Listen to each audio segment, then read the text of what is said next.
मैं doctor Sanjay Kumar Singh, assistant professor, department of commerce, Ghatshila college, Ghatshila. हम लोग अभी प्रबंध के विभिन्न प्रमुख कार्यों में सर्वप्रथम प्लानिंग यानी नियोजन की चर्चा कर रहे थे। पिछले व्याख्यान में हम लोगों ने नियोजन के अर्थ, उसकी प्रकृति तथा विशेषताएं, स्कोप, इम्पोर्टेंस, सिग्निफिकेंस इत्यादि के बारे में चर्चा की। आज हम लोग लिमिटेशंस ऑफ प्लानिंग,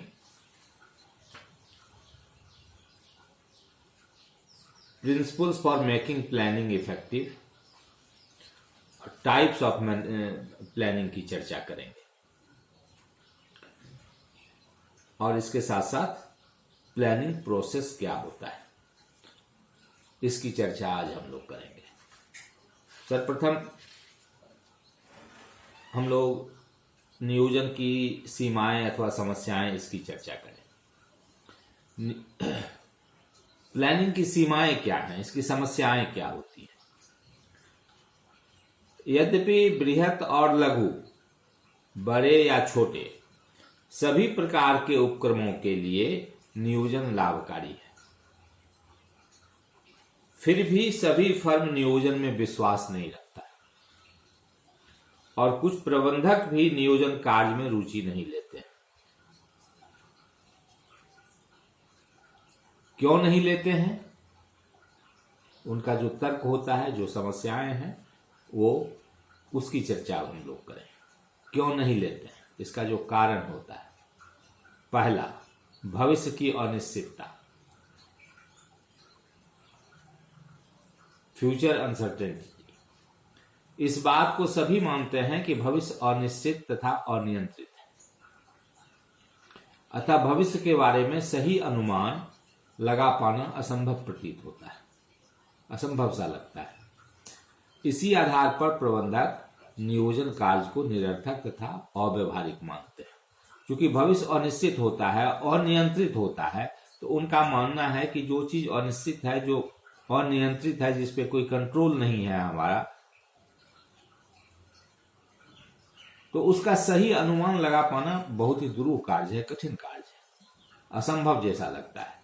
अतः इसी आधार पर प्रबंधक नियोजन कार्य को निरर्थक या अव्यवहारिक मानते हैं।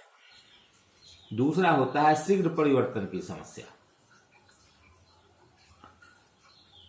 पूर्वानुमान की वैज्ञानिक तकनीक का प्रयोग, यद्यपि इसमें पूर्वानुमान के लिए वैज्ञानिक तकनीक का प्रयोग करके भविष्य की अनिश्चितता को कुछ कम किया जा सकता है, परंतु वातावरण में जल्दी जल्दी होने वाले परिवर्तन दीर्घकालीन नियोजन को जटिल बना देते हैं।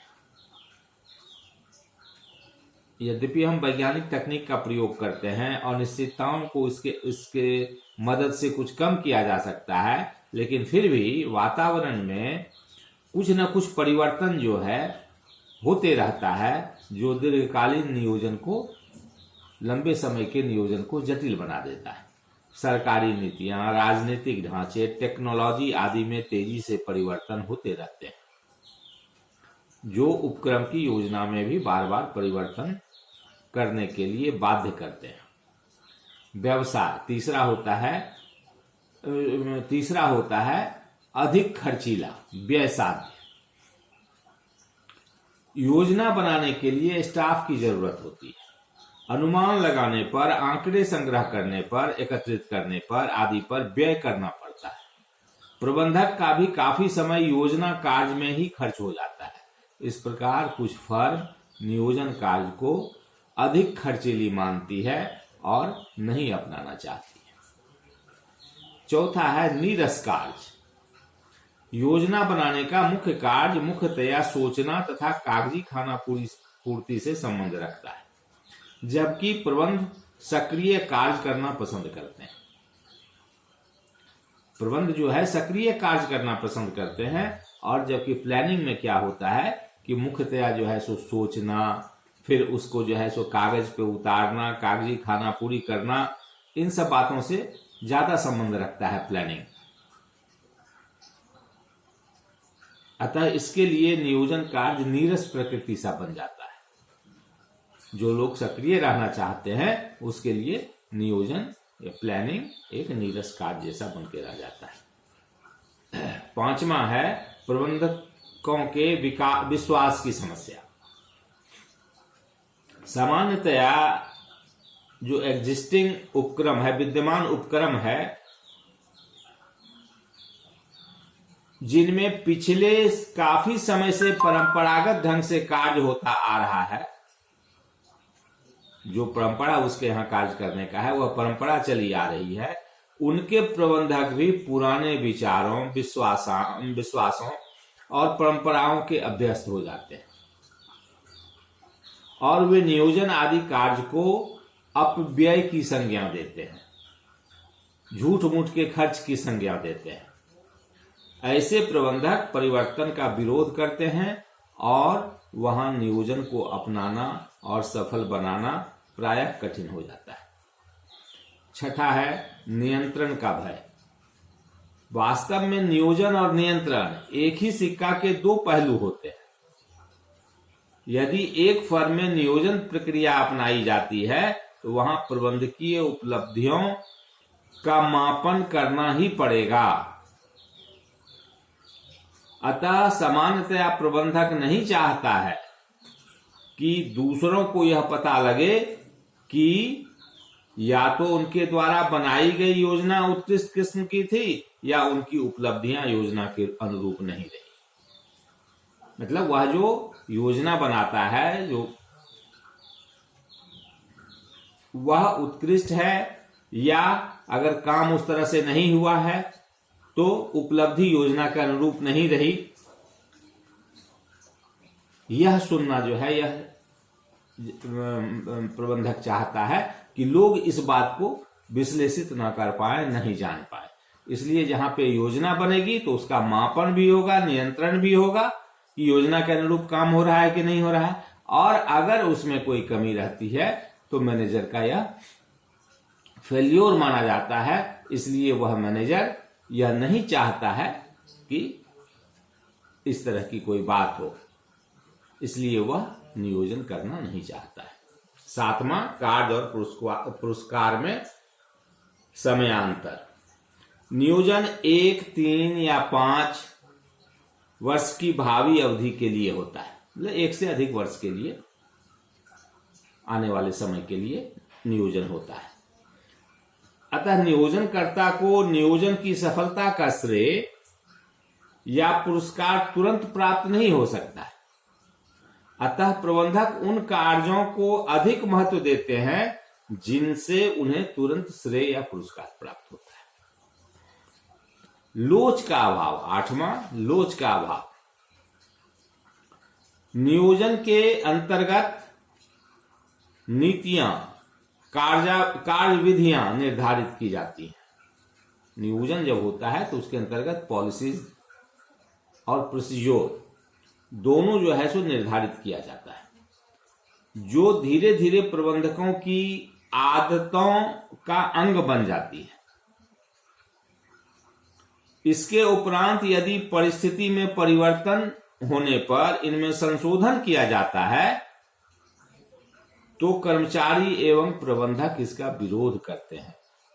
इस प्रकार कर्मचारी संबंध भी प्रभावित होते हैं। भारी पूंजी विनियोजन, अधिक पूंजी की आवश्यकता का विनियोग। जब कभी किसी परियोजना में किया गया भारी विनियोग परिस्थितियों में परिवर्तन के कारण लाभप्रद होने के स्थान पर हानिप्रद बन जाता है, तो संबंधित प्रबंधक उस डूबी हुई पूंजी को पुनर्जीवित करने में ही जुटे रहते हैं और भावी नियोजन पर से अपना ध्यान हटा लेते हैं। इस प्रकार डूबी हुई पूंजी नियोजन में बाधक हो जाती है। 10वां है निर्णय में देरी। डिसीजन लेने में देरी होती है नियोजन के कारण। नियोजन में समय लगता है, जबकि आपात स्थिति तुरंत निर्णय लेने पर जोर देती है। इस प्रकार प्रबंध के दृष्टिकोण से नियोजन अव्यवहारिक बन जाता है।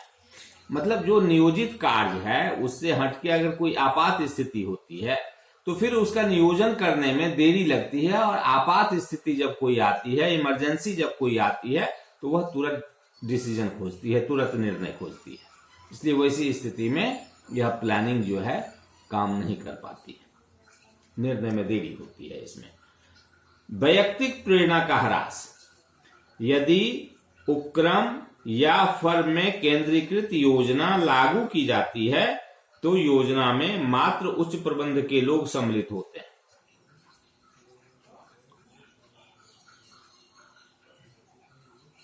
योजना बनाने में सिर्फ उच्च प्रबंध के लोग ही सम्मिलित होते हैं। ऐसी योजना नीचे के लोगों पर थोपी हुई मानी जाती है। ऊपर योजना बनाते हैं उच्च प्रबंध के लोग, और मध्य प्रबंध और प्रथम पंक्ति के प्रबंध में जो लोग हैं, लगता है कि उनके ऊपर यह योजना ऊपर से बना के थोप दी गई है, जिससे उनकी वैयक्तिक प्रेरणा का ह्रास होता है। इससे उनको लगता है कि हमारा कोई मोल नहीं है, हमको दिए हुए कार्य को ही करना है। ये सारी जो है सो इसकी समस्याएं हैं, सीमाएं हैं नियोजन की। यद्यपि जितनी भी समस्याएं या सीमाओं की चर्चा अभी हमने की, वो सभी नियोजन की व्यवहारिकता एवं उपादेयता के संबंध में संदेह उत्पन्न करती हैं। परंतु इसमें कोई दो मत नहीं कि आज के प्रतिस्पर्धात्मक युग में तथा तीव्र परिवर्तनों वाले युग में नियोजन आवश्यक है, एसेंशियल है, नेसेसरी है। परंतु यह सफल तभी होगा जब अनुमान सही तथा पूर्ण सूचनाओं तथा आंकड़ों पर आधारित होगा। योजना बनाने में निचले स्तर के लोगों की सहभागिता भी होनी चाहिए तथा योजना नियमित रूप से मूल्यांकित तथा आवश्यकता अनुसार संशोधित की जाती रहे। अर्थात जो योजना हम बनाते हैं वह जो है, क्योंकि परिवर्तन होते रहता है, इसलिए वह जो है उसका अनुमान सही तभी होगा जब पूर्ण सूचना, सही अनुमान तथा पूर्ण सूचना एवं आंकड़ों पर आधारित हो, सही आंकड़ों पर आधारित हो। और योजना जब बनाने लगते हैं उच्च प्रबंध के लोग, तो उसमें निचले स्तर तक के लोगों की सहभागिता को सुनिश्चित करना चाहिए तथा योजना नियमित रूप से मूल्यांकित तथा आवश्यकता अनुसार रिवाइज होते रहना चाहिए, संशोधित होते रहना चाहिए। अब है कि नियोजन को प्रभावी कैसे बनाया जाए, इफेक्टिव कैसे बनाया जाए, इसके कुछ सिद्धांत हैं।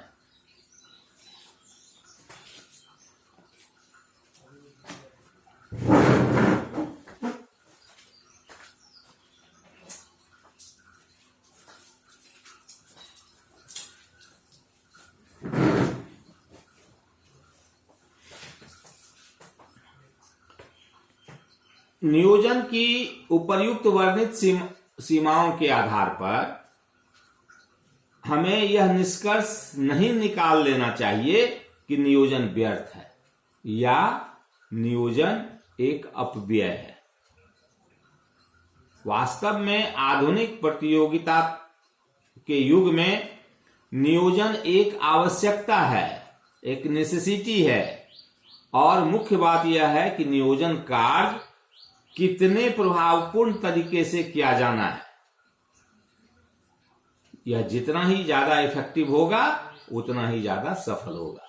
नियोजन को प्रभावी बनाने के लिए हम यहाँ पर कुछ सुझावों की चर्चा करते हैं या कुछ उसके जो प्रिंसिपल्स हैं, सिद्धांत हैं, उसकी हम चर्चा करते हैं। पहला, योजना अवधि। नियोजन अल्पकाल के लिए हो या दीर्घकाल के लिए हो, यह सोचना अति आवश्यक है, क्योंकि योजना अल्पकाल के लिए हो या दीर्घकाल के लिए हो, दोनों ही स्थिति में यह सोचना आवश्यक हो जाता है, क्योंकि योजना अवधि उपक्रम की प्रकृति और परिस्थितियों पर निर्भर करती है। किस परिस्थिति में फर्म है, उपक्रम है, उसकी परिस्थिति पर जो है योजना की अवधि निर्भर करती है। हवाई जहाज निर्माण करने वाली कंपनी को नियोजन अवधि 8-10 वर्ष की रखनी पड़ती है, क्योंकि इसमें उत्पादन से पूर्व इंजीनियरिंग व विकास के लिए, उसके बाद वाणिज्यिक स्तर पर उत्पादन के लिए कई वर्ष का समय चाहिए होता है। परंतु एक जूता निर्माण करने वाली कंपनी को 2-3 वर्ष की नियोजन अवधि ही पर्याप्त होगी। वास्तव में यह प्रयास किया जाना चाहिए कि दीर्घकालीन नियोजन अवधि विनियोग परियोजना अवधि से मेल खाए। दूसरा है दीर्घकालीन व अल्पकालीन नियोजन में समन्वय, coordination between long term and short term planning. नियोजन को प्रभावपूर्ण बनाने के लिए यह आवश्यक है कि एक उपक्रम के दीर्घकालीन व अल्पकालीन नियोजन में समन्वय रहे। अल्पकालीन योजना के अंतर्गत बनाए गए बजट संस्था के दीर्घकालीन उद्देश्य व रणनीति के अनुरूप रहे। कभी कभी अदूरदर्शिता पूर्ण नीति के कारण योजनाएं समन्वित न रहकर बाधक बन जाती हैं। उदाहरण के लिए, यदि एक छोटी कंपनी अपनी क्षमता से ज्यादा माल की आपूर्ति करने का आदेश स्वीकार कर लेती है, तो उसकी अल्पकालीन योजना के अंतर्गत संसाधनों की अत्यधिक आवश्यकता उनके दीर्घकालीन नियोजन और विकास पर विपरीत प्रभाव डालेगी। नियोजन कार्य हेतु उपयुक्त वातावरण बनाना। चौथा है नियोजन कार्य हेतु उपयुक्त वातावरण बनाना। चूंकि सामान्यतया लोग एक परंपरागत तरीके से कार्य करने के अभ्यस्त हो जाते हैं, वे नियोजन को पसंद नहीं करते हैं। अतः आवश्यकता इस बात की है कि संपूर्ण उपक्रम में नियोजन के महत्व को प्रसारित किया जाए तथा नियोजन के लिए आवश्यक सभी सुविधाएं जुटाई जाएं। कर्मचारियों द्वारा नियोजन कार्य की जाने वाली आलोचनाओं को गौर से सुना जाए और उनकी आपत्तियों का निराकरण करके उनमें नियोजन के प्रति आस्था पैदा की जाए, नियोजन के प्रति विश्वास पैदा किया जाए। चौथा है नियोजन कार्य में सहभागिता। यद्यपि कुछ लोग नियोजन को सर्वोच्च प्रबंध का कार्य मानते हैं, टॉप लेवल मैनेजमेंट का कार्य मानते हैं, परंतु नियोजन सफलतापूर्वक तभी लागू किया जा सकता है जब उसमें मध्य स्तरीय एवं प्रथम स्तरीय प्रबंधक की भी सहभागी हों। इन प्रबंधकों की भी सहभागिता उसमें रहे। विभागीय लक्ष्य व नीतियों के निर्धारण में जो विभाग है उसका जो लक्ष्य है, उसका जो नीति है, उसके नीति को निर्धारित करने के लिए उनका रचनात्मक सहयोग लिया जाए, तभी वे नियोजन प्रक्रिया के वफादार बन सकते हैं। मतलब सिर्फ टॉप मैनेजमेंट से प्लानिंग नहीं आनी चाहिए, इसमें जो है सो विभागीय स्तर पर यानी मध्य मैनेजमेंट, मिडिल लेवल मैनेजमेंट का भी और फर्स्ट लाइन मैनेजमेंट का भी की सहभागिता को भी सुनिश्चित किया जाए और विभागीय लक्ष्य और नीतियों के निर्धारण में उनका जो है रचनात्मक सहयोग किया जाए। पांचवा, समुचित संदेश वाहन।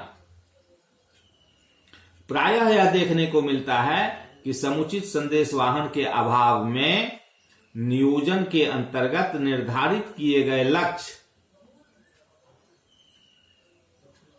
उचित पर्याप्त संदेशवाहन कम्युनिकेशन के अभाव में नियोजन के अंतर्गत निर्धारित किए गए लक्ष्य, उद्देश्यों व नीतियों आदि के संबंध में अनेक भ्रांतियां उत्पन्न हो जाती हैं, कन्फ्यूजन पैदा हो जाता है, जो नियोजन की विफलता का कारण बनता है। अतः प्रभावी नियोजन के लिए यह आवश्यक होता है कि संपूर्ण संस्था में कम्युनिकेशन प्रक्रिया ठीक रूप में कार्य करे, संदेशवाहन प्रक्रिया ठीक रूप में कार्य करे। समय समय पर अधीनस्थ प्रबंधकों की मीटिंग कराकर उन्हें नियोजन लक्ष्य के संबंध में हुई प्रगति तथा बाधाओं से भी अवगत कराया जाना चाहिए और उनके सुझाव आमंत्रित किए जाएं। छठा है उद्देश्यों की स्पष्टता। कंपनी के उद्देश्य स्पष्ट, न्यायोचित तथा प्राप्त किए जाने योग्य होने चाहिए। ऐसा न कि उद्देश्य जो है सो स्पष्ट नहीं है, वह न्यायपूर्ण नहीं है और उस लक्ष्य को प्राप्त होने योग्य वह लक्ष्य ही नहीं है। ऐसा लक्ष्य रख दीजिए जिससे कि उसको प्राप्त नहीं किया जा सकता है, वह प्राप्त होने योग्य है ही नहीं। तो ऐसा होने से नियोजन का कोई अर्थ नहीं रह जाता है, नियोजन से फिर कोई लाभ होने वाला नहीं है। इसलिए कहा गया है कि कंपनी के उद्देश्य को स्पष्ट होना चाहिए, वह न्यायोचित होना चाहिए, गैर कानूनी नहीं होनी चाहिए। जो लक्ष्य हमारा है वह गैर कानूनी नहीं होनी चाहिए, उद्देश्य हमारा गैर कानूनी नहीं होनी चाहिए, हमको स्मगल करके नहीं कमाना है। तो वह न्यायोचित होना चाहिए तथा वह जो लक्ष्य है वह प्राप्त करने योग्य होना चाहिए। यदि उद्देश्य अस्पष्ट तथा भ्रामक होंगे तो सही एवं प्रभावपूर्ण नियोजन करना संभव नहीं होगा। सातवां, अत्यधिक आशावादी न होना। प्रभावपूर्ण नियोजन के लिए यह आवश्यक है कि नियोजनकर्ता वास्तविकता के धरातल पर रहे, हमेशा वास्तविकता के धरातल पर रहे, कल्पना की उड़ान ना हो, बहुत ज्यादा आशा न पाल ले।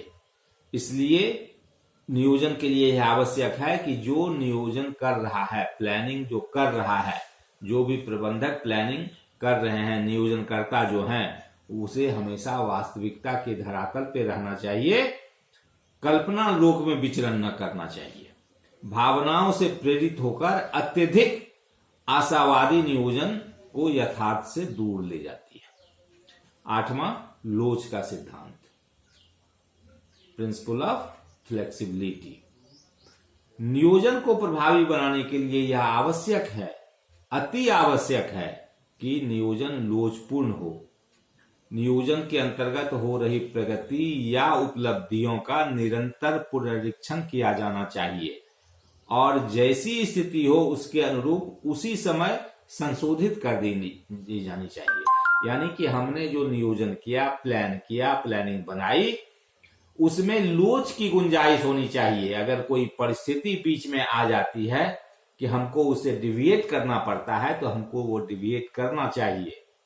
ऐसा रिजिडिटी नहीं होनी चाहिए कि जी नहीं, कोई भी परिस्थिति आएगी आज हमने जो योजना तैयार कर ली है उसी योजना के अनुसार हमको काम करना है। तो परिस्थिति तब हमको समस्या पैदा कर देगी, घाटे में डाल देगी, हमारे उद्देश्य तक पहुंचने में हमको बाधा खड़ी कर देगी।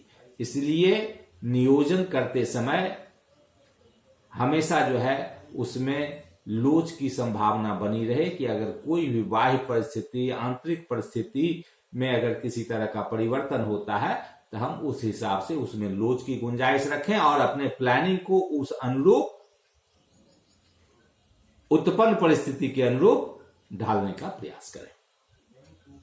9वां है नियोजन और वातावरण में सामंजस्य। वर्तमान तथा भावी वातावरण का सही आकलन किया जाना चाहिए। आज जो वातावरण है और इसके आधार पर भविष्य में क्या परिवर्तन हो सकते हैं, क्या वातावरण रहने की संभावना है, इसका सही आकलन करना चाहिए। यदि वातावरण में अधिक अनिश्चितता दिखाई दे, अनिश्चितता दिखती हो तो नियोजन करते समय पर्याप्त लोच रखी जाए, जो अभी हम बताए आपको, तथा अल्पकालीन नियोजन पर अधिक ध्यान दिया जाए। अगर वातावरण भविष्य में अनिश्चित दिखाई देता है कि बहुत ज्यादा अनिश्चित है, क्या होगा, क्या राजनीतिक परिस्थितियां बदलेगी, क्या जो है सो टैक्स का रेट होगा, क्या रिबेट होगा, नहीं होगा, तो अगर ये सब की बहुत ज्यादा अनिश्चितताएं हो तो ऐसे समय में दीर्घकालीन योजना नहीं बनानी चाहिए, शॉर्ट टर्म प्लानिंग होनी चाहिए। दीर्घकालीन योजना को अनुकूलतम अवधि वाली योजनाओं में बांट लिया जाए। जो हमारी दीर्घकालीन योजना है उसको अनुकूलतम अवधि वाली योजनाओं में बांट देना चाहिए। 10वां है नियोजन क्षमता के अनुरूप होना चाहिए। नियोजन कार्य के अंतर्गत एक उपक्रम को सामान्यतया एक पृथक विभाग ही स्थापित करना पड़ता है, एक अलग विभाग बनाना पड़ता है। साथ ही सूचनाएं व आंकड़ों के संग्रहण और विश्लेषण पर भी पर्याप्त व्यय करना होता है। इस प्रकार नियोजन कार्य अधिक खर्चीला हो जाता है। इसलिए यह आवश्यक है कि नियोजन विभाग की रचना व आकार उपक्रम की आवश्यकता अनुसार ही रखा जाए। बृहत आकार रख के बहुत फालतू की सूचनाएं, आंकड़े एकत्रित करके उसका विश्लेषण करके जिसकी की आवश्यकता न हो, खर्च को अधिक बढ़ाने की आवश्यकता नहीं है। इसलिए जितनी आवश्यकता है उस फर्म की उतना ही सूचना एकत्रित किया जाए, उतना ही आंकड़े एकत्रित किया जाए, उतने ही को का विश्लेषण किया जाए, जिससे कि खर्च को कम किया जा सके।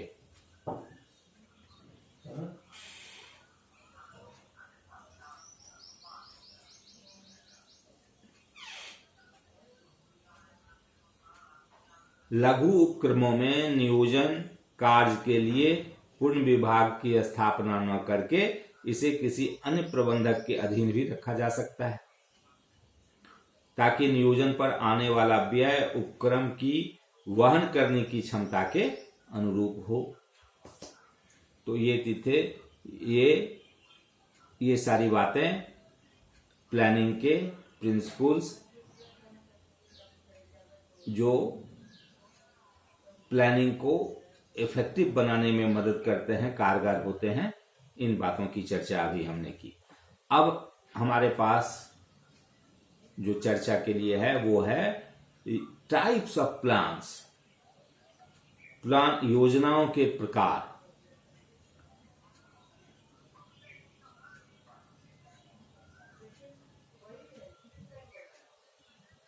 अलग अलग उपक्रमों में अलग अलग तरह की योजनाएं लागू होती हैं, उनकी आवश्यकताओं के अनुरूप, उनके आकार के अनुरूप, उनके व्यवसाय के स्वभाव के अनुरूप अलग अलग तरह की ये होती हैं। इनको योजनाओं के प्रकार को जो आधुनिक उपक्रमों में लागू जो योजनाएं हैं को हम लोग इस तरह से वर्गीकृत करके इसकी चर्चा कर सकते हैं। पहला, समय के आधार पर। समय के आधार पर योजनाओं को दो भागों में बांटा जा सकता है, दीर्घकालीन योजना और अल्पकालीन योजना। दीर्घकालीन योजना से क्या मतलब है? यह जो है सामान्यतया एक वर्ष से अधिक अवधि की होती है।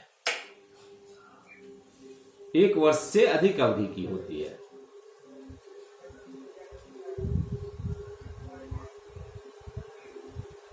दीर्घकालीन योजना की अधिकतम अवधि उद्योग या कार्य की प्रकृति पर निर्भर करती है। कार्य की प्रकृति पर निर्भर करती है। जैसे निर्माणी उद्योग में यह अवधि 5 वर्ष 10 वर्ष की हो सकती है, लेकिन खनिज विदोहन, विद्युत संप्रेषण एवं आपूर्ति तथा बागान उद्योगों में यह अवधि 25 वर्ष या 30 वर्ष की भी हो सकती है। अल्पकालीन योजना यह सामान्यतया 1 वर्ष या उससे कम अवधि की होती है। यह 1 सप्ताह, 1 माह, 3 माह, 6 माह आदि की भी हो सकती है। वास्तव में जहां दीर्घकालीन योजना एक उपक्रम के विस्तार, विविधीकरण जैसी महत्वपूर्ण बातों से संबंध रखती है, वहीं अल्पकालीन योजना उत्पादन, विपणन तथा अन्य परिचालन कार्यों से संबंध रखती है। यानी दीर्घकालीन योजना के अंतर्गत हम जो है उपक्रम के विस्तार की बात की योजना बनाते हैं, विविधीकरण की बात करते हैं, उसके पुनर्गठन की बात करते हैं, पुनर्निर्माण की बात करते हैं, उसके आकार में परिवर्तन की बात सोचते हैं। तो ये हम नए प्लांट को रिप्लेस करने की बात सोचते हैं। तो ये सब सारी बातें जो है हमारे दीर्घकालीन योजना का अंश हो जाता है, जबकि अल्पकालीन योजना में इन सब बातों पे की कोई योजना नहीं बनती है। उसमें सिर्फ हम जो है उत्पादन, विपणन या अन्य परिचालन कार्यों से जो बातें संबंध होती हैं उसकी योजनाएं बनाते हैं। पहला हो गया समय के आधार पर, दूसरा है प्रबंध के स्तर के आधार पर। प्रबंध के स्तर के आधार पर योजनाओं को हम प्रबंध के जो स्तर हैं उतने भागों में बांट सकते हैं। यानी प्रबंध के जो 3 स्तर हैं, टॉप मैनेजमेंट, मिडिल मैनेजमेंट एवं फर्स्ट लाइन मैनेजमेंट, तो तीनों जो ये लेवल है मैनेजमेंट के, इस स्तर पे अलग अलग योजनाओं की बात हम करते हैं। यह उपक्रम के उच्च स्तरीय योजना जो है उपक्रम के सर्वोच्च प्रबंध द्वारा तैयार की जाती है। जो टॉप मैनेजमेंट है उसके द्वारा जो तैयार की जाती है योजना है, और इसमें उपक्रम के प्रमुख जो लक्ष्य होते हैं, उद्देश्य होते हैं, वह नीतियां दी गई होती है। टॉप मैनेजमेंट के द्वारा जो प्लानिंग की जाती है उसमें मुख्य रूप से उपक्रम का लक्ष्य के बारे में बताया जाता है, उद्देश्य के बारे में बताया जाता है, तथा वह नीतियां दी जाती हैं जिस नीति के आधार पर आगे चलना है। यह योजना प्रबंधकों का पथ प्रदर्शन करती है। ये जो नीतियां हम बनाती हैं, ये जो योजना हम बनाते हैं, यह जो है बाकी के जो हमारे उससे नीचे के जो प्रबंधक हैं या ऊपर के भी जो प्रबंधक हैं उसके लिए यह पथ प्रदर्शन का काम करती है ये योजना। मध्य स्तरीय योजना, मिडिल लेवल मैनेजमेंट प्लानिंग, यह विभागीय प्रबंधकों द्वारा, जो मिडिल लेवल में जो लोग हैं प्रबंधक के पद पर, वह इस योजना को तैयार करते हैं। और यह कौन होते हैं? तो यह विभागीय प्रबंधक होते हैं। तो विभागीय प्रबंधकों द्वारा अपने विभागों के लिए निर्धारित लक्ष्य को प्राप्त करने के लिए बनाई जाती है और प्रथम स्तरीय प्रबंधकों तथा पर्यवेक्षकों को मार्गदर्शन प्रदान करती है। मिडिल लेवल मैनेजमेंट द्वारा जो योजना बनाई जाती है वह प्रथम स्तरीय प्रबंधक जो होते हैं और जो सुपरवाइजर होते हैं उनके लिए यह मार्गदर्शन का काम करता है, मिडिल लेवल के द्वारा बनाई गई योजना है। और तीसरा प्रथम स्तरीय योजना है, फर्स्ट लाइन मैनेजमेंट प्लानिंग। यह सामान्यतया प्रत्येक उप विभाग के अधीक्षकों या पर्यवेक्षकों द्वारा निर्धारित लक्ष्य को प्राप्त करने तथा दैनिक कार्यों का संचालन करने के लिए बनाई जाती है। सामान्यतया यह पाया गया है कि योजना बनाने में सर्वाधिक समय उच्च प्रबंध देता है, मध्य प्रबंध उससे कम देता है और प्रथम स्तरीय प्रबंध सबसे कम समय देता है।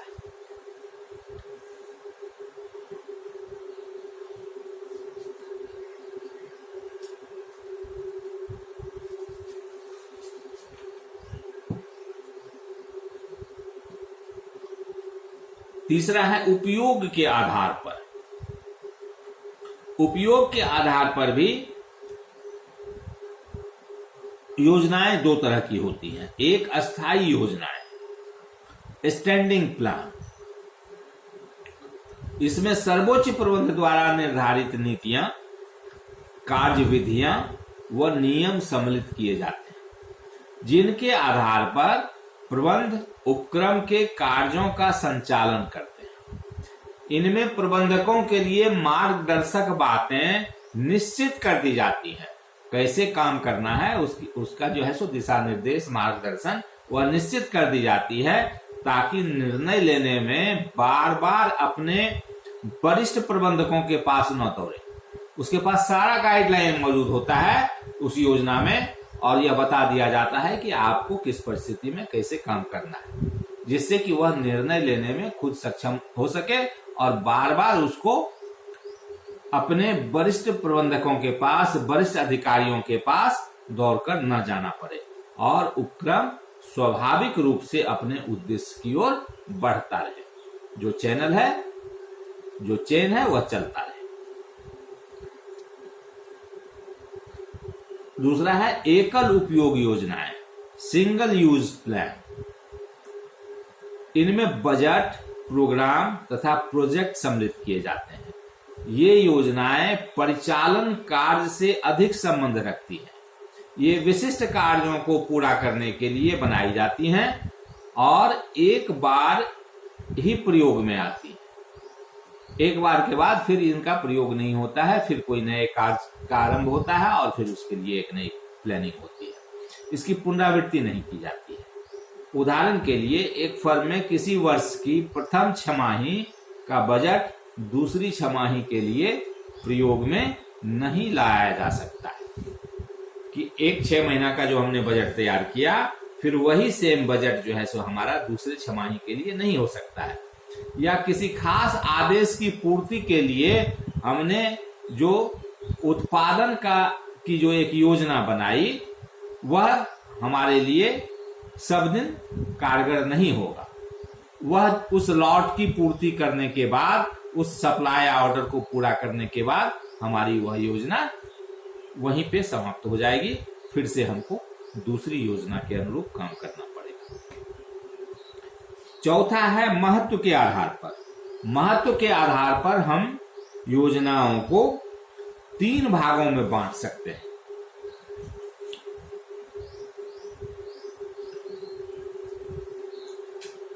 पहला, रणनीतिक योजना, स्ट्रेटेजिक प्लानिंग।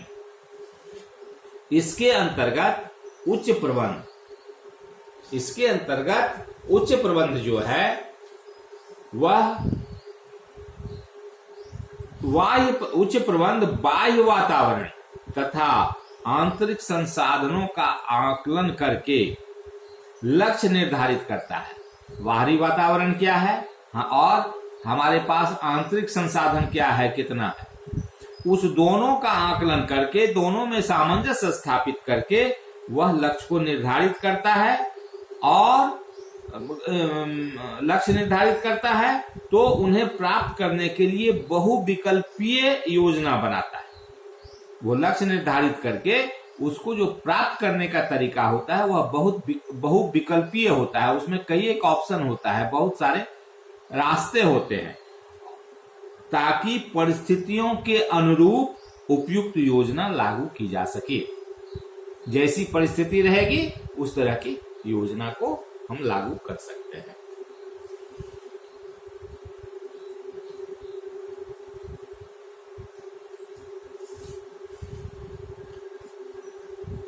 दूसरा है युक्ति कुशल योजना, टैक्टिकल प्लानिंग, यह मध्यस्तरीय प्रबंध द्वारा बनाई जाती है। इसमें रणनीतिक योजनाओं को वास्तविकता के सन्निकट लाया जाता है। जो स्ट्रेटेजिक प्लानिंग बनी है उसको एक्यूरेसी के नजदीक लाया जाता है, वास्तविकता के नजदीक लाने का प्रयास किया जाता है, और यह जो है सो मिडिल लेवल मैनेजमेंट द्वारा यह योजना बनाई जाती है।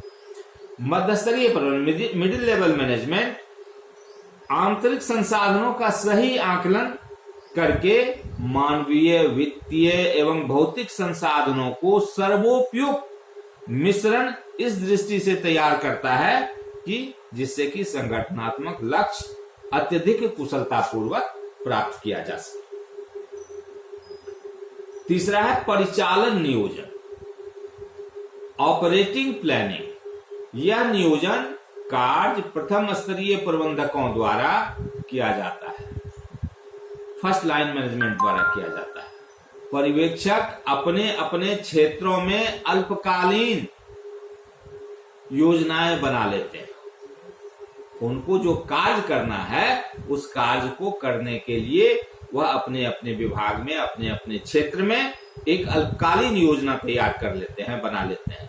ये योजनाएं प्रत्येक कार्यात्मक क्षेत्र जैसे उत्पादन, विक्रय, क्रय, वित्त आदि के लिए पृथक पृथक बनाई जाती है, अलग अलग बनाई जाती है। हर कोई अपना अलग अलग योजना बनाता है, जो हम अपने काम को कैसे अंजाम दें, लक्ष्य को कैसे प्राप्त करें, सुगमता पूर्वक कैसे लक्ष्य को प्राप्त करें, इसके लिए वह अपने अपने कार्यात्मक क्षेत्र में जिसमें जो काम करते हैं उस क्षेत्र में सुपरवाइजरी लेवल पे वह अलग अलग योजनाएं बनाते हैं, और ये जो बजट आदि द्वारा निर्दिष्ट होती है। ठीक है, अब हम लोग चर्चा करेंगे प्लानिंग प्रोसेस की, या steps taken in planning. Planning में क्या क्या कदम उठाए जाते हैं, या उठाए जाने वाले कदम, या प्लानिंग का की प्रक्रिया क्या है, प्रोसेस क्या है, प्लानिंग प्रोसेस क्या है। चूंकि नियोजन एक निश्चित प्रक्रिया है जिसमें एक के बाद एक कुछ तर्कसंगत कदम उठाने होते हैं, लॉजिकल स्टेप्स लेने पड़ते हैं। यह प्रक्रिया बृहद, मध्यम अथवा लघु उपक्रम सभी के लिए समान है। यह सभी के लिए यह प्रोसेस है। यह अवश्य है कि उपक्रम के आकार तथा प्रकृति के आधार पर या प्रकृति के अनुसार प्रक्रिया को थोड़ा समायोजित किया जा सकता है।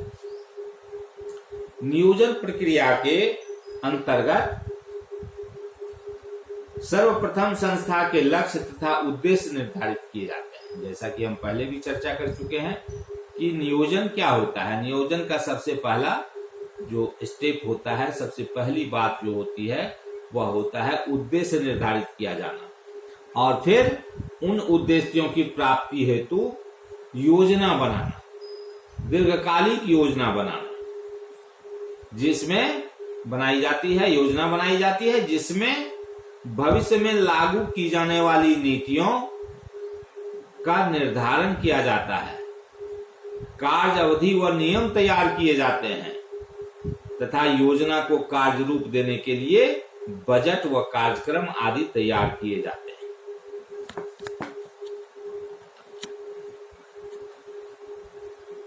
नियोजन प्रक्रिया को हम निम्न शीर्षक के अंतर्गत रख के इसकी विवेचना कर सकते हैं। पहला, लक्ष्यों या उद्देश्यों का निर्धारण। लक्ष्य या उद्देश्य का निर्धारण। एक उपक्रम के मूल उद्देश्य ही उपक्रम को दिशा प्रदान करते हैं। कोई भी जो उपक्रम है उसका मूल उद्देश्य जो है वही उपक्रम को दिशा प्रदान करता है, काम करने के लिए प्रेरित करता है। अतः नियोजन के अंतर्गत प्रथम कदम उस उपक्रम के उद्देश्यों का निर्धारण करना होता है। ये उद्देश्य ही प्रबंधक व कर्मचारियों को स्पष्ट दृष्टि तथा उद्देश्य प्राप्ति के लिए सामूहिक प्रेरणा प्रदान करते हैं। परंतु भावी नियोजन के लिए यह आवश्यक है कि उद्देश्य समझे जा सकने योग्य तथा विवेकपूर्ण हो। जो उद्देश्य हमारा है उसको लोग समझ सके और वह विवेकपूर्ण हो, न्यायपूर्ण हो। ये उद्देश्य स्पष्ट शब्दों में परिभाषित होने चाहिए, क्योंकि ये उद्देश्य ही यह निर्देशित करते हैं कि क्या किया जाए,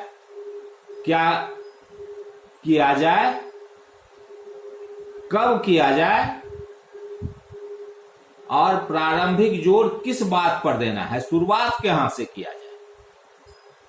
नियोजन के अंतर्गत उद्देश्यों के निर्धारण से पूर्व यह आवश्यक है कि उपक्रम को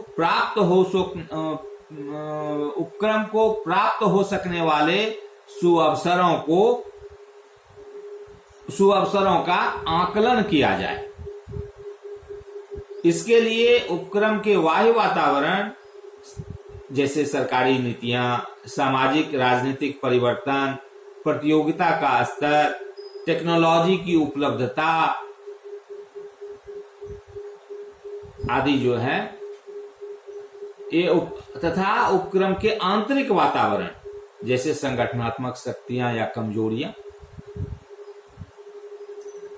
का अध्ययन करना होता है, तभी सुअवसर की तलाश की जा सकेगी और सर्वोपयुक्त उद्देश्य व रणनीति का निर्धारण किया जा सकेगा। उदाहरण के लिए बजाज ऑटो ने सरकार की उदारीकरण तथा विदेशी सहयोग की उपलब्धता का अध्ययन किया और कार परियोजना स्थापित करने का उद्देश्य निर्धारित किया। इसी प्रकार एक कंपनी वातावरण का आकलन कर भारत के कंप्यूटर बाजार के 25% भाग पर अगले 3 वर्षों में आधिपत्य जमा लेने का उद्देश्य निर्धारित कर सकती है। तो ये जो है बाह्य वातावरण और आंतरिक वातावरण, जो भी परिस्थितियां हैं, इन सबको देखते हुए, इन सबों के बीच में अपनी कमजोरियों को देखते हुए, अपने स्ट्रेंथ को देखते हुए एक उद्देश्य का निर्धारण करना आवश्यक होता है। दूसरा है रणनीति या व्यूह रचना, स्ट्रेटेजी। नियोजन के अंतर्गत उद्देश्यों को प्राप्त करने के लिए स्ट्रेटेजी, एक दीर्घकालीन योजना तैयार की जाती है। स्ट्रेटेजी यानी व्यूह रचना इस बात को इंगित करती है कि भविष्य में उद्देश्यों को प्राप्त करने के लिए मुख्य उपाय क्या अपनाने होंगे, क्या मुख्य उपाय होगा। इस दृष्टि से इसके अंतर्गत कई कदम उठाए जाते हैं, जैसे विकल्पों का निर्धारण एवं मूल्यांकन। उद्देश्य प्राप्ति के सामान्यतया एक से अधिक विकल्प हो सकते हैं। जो उद्देश्य हमारा है उसको प्राप्त करने के लिए एक से अधिक विकल्प मौजूद रहते हैं, हो सकते हैं। अतः सर्वप्रथम यह पता करना होगा कि संभावित विकल्पों में कौन कौन से हो सकते हैं। जो हमारे पास विकल्प मौजूद हैं उसमें कौन कौन से विकल्प हैं। इसके उपरांत प्रत्येक विकल्प का विभिन्न दृष्टिकोणों से मूल्यांकन किया जाता है। यदि एक भारत की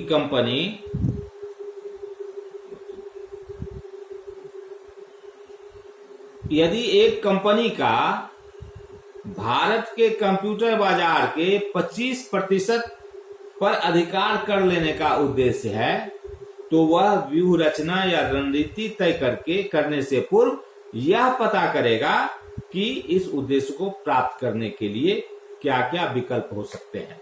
जैसे उत्पादन क्षमता में वृद्धि करने के लिए एक विकल्प, विद्यमान जो एग्जिस्टिंग जो प्लांट है उसकी क्षमता में वृद्धि करना पड़ेगा, नया प्लांट लगाना पड़ेगा। हो सकता है दूसरा विकल्प कंप्यूटर की लघु इकाइयों को क्रय कर लेना हो सकता है, कि जो विभिन्न छोटी छोटी इकाइयां कंप्यूटर निर्माण कर रही हैं उसको हम क्रय, या तो प्लांट हम लगा करके अपना प्रोडक्शन करें, या जो छोटी छोटी कंपनियां जो कंप्यूटर का उत्पादन कर रही हैं उसको हम क्रय कर लें। यह भी विकल्प हो सकता है। तीसरा विकल्प, कंप्यूटर पार्ट्स अन्य उपक्रमों से क्रय कर अपने संयंत्र में मात्र कंप्यूटर असेंबल करना हो सकता है। न तो प्लांट लगाएगा, नया प्लांट लगा करके उत्पादन वृद्धि करने का विकल्प है। दूसरा जो है सो छोटी छोटी कंपनियां जो कंप्यूटर बनाने का काम करती हैं उससे कंप्यूटर खरीदने का विकल्प है। और तीसरा विकल्प यह भी हो सकता है, जो कंप्यूटर पार्ट्स या अन्य उपकरण जो उसमें लगते हैं वह दूसरे उपक्रमों से क्रय करके अपने संयंत्र में, अपने प्लांट में, अपने उपक्रम में मात्र उसको असेंबल करके करना जो है सो यह भी एक विकल्प हो सकता है। इसी प्रकार कंप्यूटर की बिक्री आदि के क्षेत्र में भी विकल्प का पता लगाया जा सकता है। दूसरा है सर्वोत्तम विकल्प का चयन। उपयुक्त विकल्पों में से पहले तो यह पता लगाने की बात होगी और उसका मूल्यांकन करने की बात हो गई। अब दूसरा स्टेप होगा, इसके बाद जो प्रोसेस का दूसरा स्टेप होगा वह क्या होगा कि इन विकल्पों में से सर्वोत्तम विकल्प का चयन। उपयुक्त विकल्पों में से प्रत्येक क्षेत्र में जैसे उत्पादन, बिक्री, शोध एवं विकास आदि में एक एक विकल्प का चयन किया जाता है जो उपक्रम की संगठन संरचना के अनुरूप हो। यह विकल्प का चयन यह जो विकल्प का चयन करना हुआ, इसी कार्य को हम व्यूह रचना कहते हैं। तीसरा है हमारे पास नीतियों का निर्धारण।